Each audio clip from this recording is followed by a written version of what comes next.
Vamos a ver ahora un pequeño repaso de funciones y por qué son importantes para las telecomunicaciones.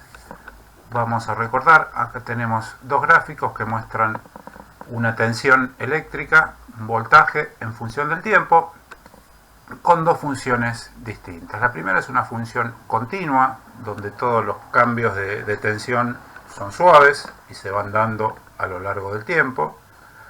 Y la función de abajo es una función discreta, porque la tensión se mantiene constante durante un periodo de tiempo y después de golpe, en un instante, cambia esa tensión, ¿no? Si la analizamos matemáticamente, quiere decir que el límite del valor de la función llegando a este punto, si yo vengo por izquierda es un valor, si yo vengo por derecha es otro. Por eso es una función discreta, ¿no? La función es continua, el límite del valor llegando a un punto cualquiera de la función, si vengo por izquierda llego hasta acá, si vengo por derecha llego hasta acá, el límite es el mismo en esos casos. Por eso es una función continua. Esto nos va a servir porque cuando queremos transmitir datos a través de una red, a través de un canal,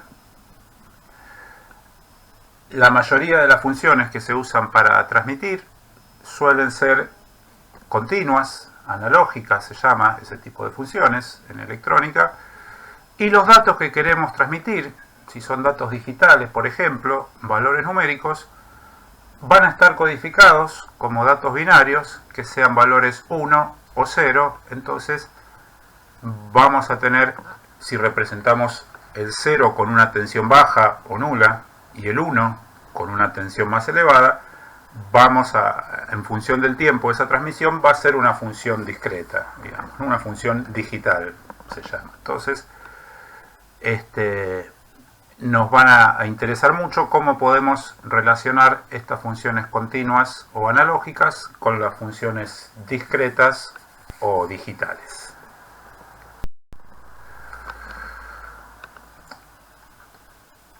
A partir de las transformadas de Fourier, se sabe que se puede representar una función binaria, cualquier función binaria, discreta, digital, como quiera llamar, a partir de una serie, si yo sumo una serie de funciones analógicas sinusoidales, o sea que siguen la curva del seno, puedo sumar varias funciones de esas, combinarlas para representar cualquier función, ya sea analógica o digital.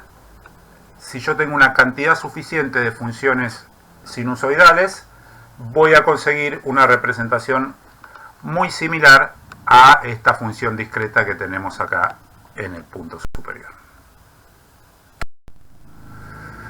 Recordemos un poco qué son las ondas sinusoidales.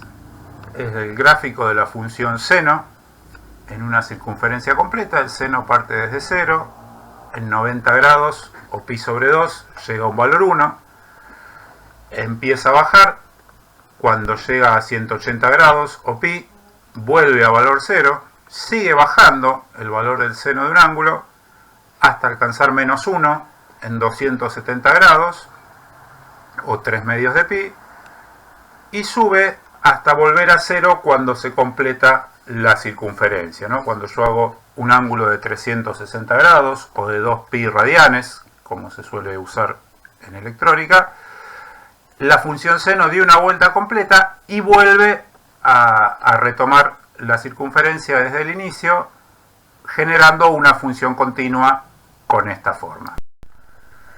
Podemos ver que para la función seno se define siempre una amplitud, que es el límite o es la diferencia entre la tensión máxima que tiene cuando la función seno vale 1 y la tensión mínima que tiene cuando la función seno vale menos 1. Esa diferencia de tensión es lo que se llama la amplitud de la función.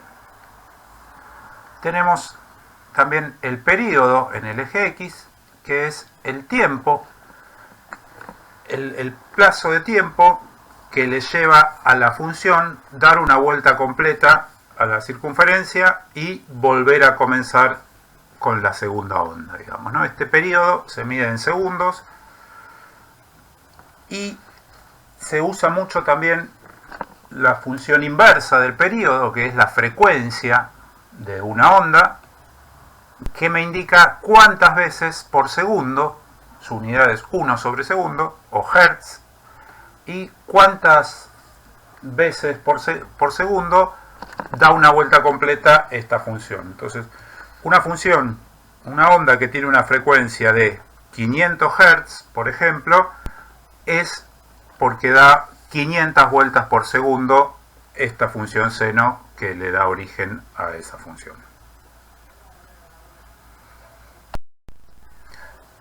Nosotros podemos modificar una onda, por un lado, alterando la frecuencia de esa onda. Si se fijan en el gráfico, nosotros tenemos la frecuencia, la onda base o básica que habíamos planteado en los ejemplos anteriores, en rosa, y en azul generamos una nueva onda, pero que da vueltas 2 veces más rápido.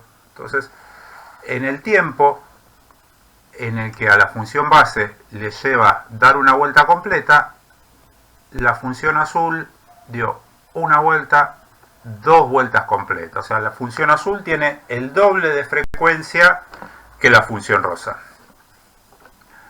Otra forma de modificar una función es modificarle la amplitud. Si yo altero la amplitud, por ejemplo en este caso, a la función base le reduje la amplitud a la mitad, entonces la frecuencia es la misma, tardan lo mismo en dar una vuelta, pero en los puntos extremos la tensión de la onda base es el doble que de la función derivada. Yo reduje la amplitud de la función a la mitad. Por último, otra forma de modificar una onda sinusoidal es modificándole la fase, es decir, desplazándola una fracción de vuelta en el tiempo, ¿no? Acá tenemos, por ejemplo, la onda azul tiene una desviación en el tiempo de 1/4 de giro. Empieza la onda azul cuando la onda base llegó a 90 grados. Y se van a desplazar en paralelo las dos ondas, pero la azul va a estar siempre 1/4 de giro, o pi sobre 2 radianes, desplazada con respecto a la onda original. Estas son las 3 formas que tenemos de trabajar con ondas sinusoidales, las 3 modificaciones que le podemos hacer para enviar más datos en una misma señal. Entonces, habíamos dicho que si yo quiero aproximar, usar una onda para transmitir una señal, no voy a usar una sola onda sinusoidal, sino que voy a usar varias sumadas para poder imitar cualquier tipo de señal que uno quiere enviar, digamos, ¿no? Entonces, supongamos que si yo quiero enviar esta señal digital o discreta en punteado, si yo la quiero aproximar con ondas sinusoidales, la forma más básica es esta que está acá arriba, digamos. Yo con una onda sinusoidal hago o genero un dibujo más o menos parecido a la onda discreta que yo quería enviar. Si a esa onda le sumo otra onda sinusoidal con una frecuencia mayor y una amplitud menor, tengo este paso intermedio. Le sumo una tercera onda, fíjense que acá se ven las ondulaciones de esa tercera onda que tiene una frecuencia mucho mayor, ya va siendo un poco más parecida. Y así puedo seguir agregando. Si voy usando cada vez más frecuencias diferentes para copiar la onda digital que quiero enviar,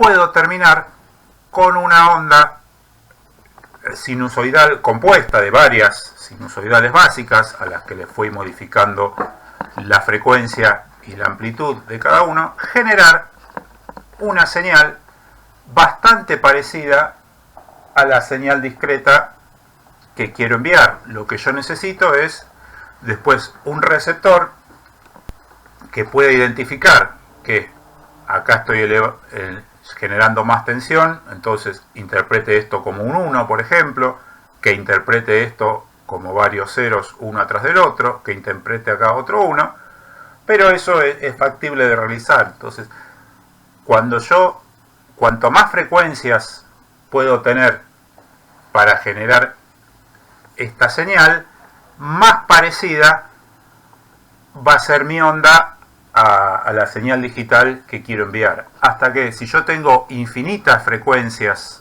disponibles, voy a generar una curva que va a ser indistinguible de la señal digital.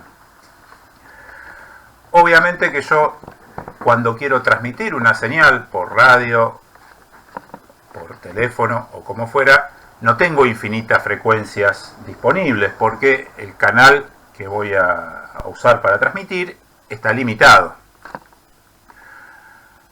Entonces voy a limitar la cantidad de frecuencias que uso siempre y cuando las señales que genere con ese ancho de frecuencias limitado sea suficiente como para que el receptor interprete correctamente la señal. A esa cantidad de frecuencias que uno usa se lo denomina espectro, el espectro de frecuencias en el que estoy transmitiendo una señal, y el ancho de ese espectro es lo que se llama ancho de banda. Entonces digo, bueno, esta última señal de acá abajo tiene un ancho de banda mucho mayor que esta de acá. ¿Por qué? Porque estoy usando muchas más frecuencias para reproducir la onda que quiero enviar.